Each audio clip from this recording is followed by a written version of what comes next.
আসসালামু আলাইকুম সুপ্রিয় দর্শক শ্রোতা বন্ধুরা, আপনারা যে যেখান থেকে আমাদের এই ভিডিওটি দেখছেন সকলকে আন্তরিক শুভেচ্ছা জানিয়ে শুরু করছি আমাদের আজকের এই ভিডিও প্রোগ্রামটি। দেখতে পাচ্ছেন ক্যামেরার সামনে নিয়ে এসেছে একটা সুন্দরী অসহায় মিষ্টি সুইট আপুকে।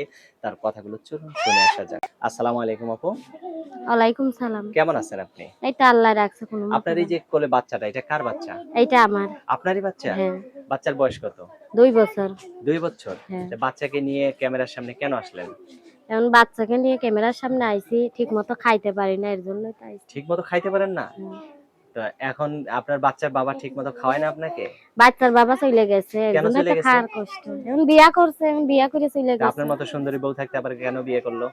এখন কি করবো, ভাগ্য যেটা ছিল সেইটাই তো। আচ্ছা, এই যে এখন ক্যামেরার সামনে আসছেন, আপনাকে যদি কেউ বিয়ে করতে চায়, কেমন মানুষ হলে তার কাছে সারা জীবন ঘর সংসার করবেন? এখন কেমন মানুষ বলতে যে আমার বাবুটার দায়িত্ব নিয়ে আমার পাশে থাকতে পারবো, তেমন হুম। মানুষই চাই। আপনার নাম কি? আমার নাম নদী। নদী। হ্যাঁ। তো নদী আপু, আপনার গ্রামের বাড়ি কোন জায়গায়?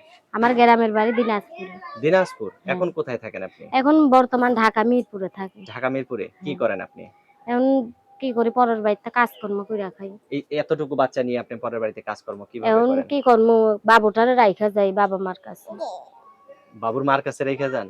না, বাবা মার কাছে, ও আমার বাবা মানে মা। আপনার বাবা হ্যাঁ, মার কাছে রেখে যান। আমার আচ্ছা। বাবা মার কাছে রাইখা যাই, এখন কি তা আপনার করবো। বাবা মা আপনাকে দেখে শুনে আরেকটা বিয়ে দিতে পারতেছে না?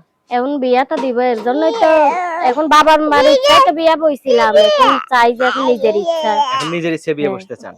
এখন যে আপনাকে বিয়ে করবে তার বয়স যদি একটু বেশি হয়? শোনো, এখন বয়স দিয়ে দরকার নাই, যে আমার বাবুটার দায়িত্ব নিতে পারবে সেরকম মানুষ আছে। যদি সেই লোকের বউ থাকতেও আপনাকে বিয়ে করতে চায়? সেই লোকের যদি বউ থাকে অসুবিধা নাই, সে যদি তারে যদি মাংস ভাত খাইতে পারে, আমার তো ডাল ভাত খাইতে পারবো, আচ্ছা, এইটাই আচ্ছা, আচ্ছা। যথেষ্ট। মানে যাই হোক, আপনার স্বামীর সংসার করতে চান। হ্যাঁ। আচ্ছা, অসংখ্য ধন্যবাদ আপনাকে।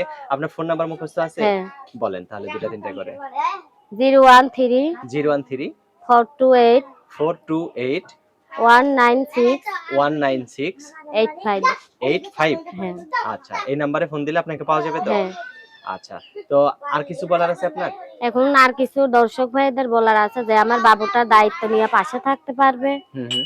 তো পাশে থাকার মতোই কাজ করো। আর যদি পাশে না থাকো, শুধু কথাবার্তা বলার জন্য ফোন টোন দিও না। আচ্ছা, অসংখ্য ধন্যবাদ আপু। ভালো থাকবেন, হ্যাঁ?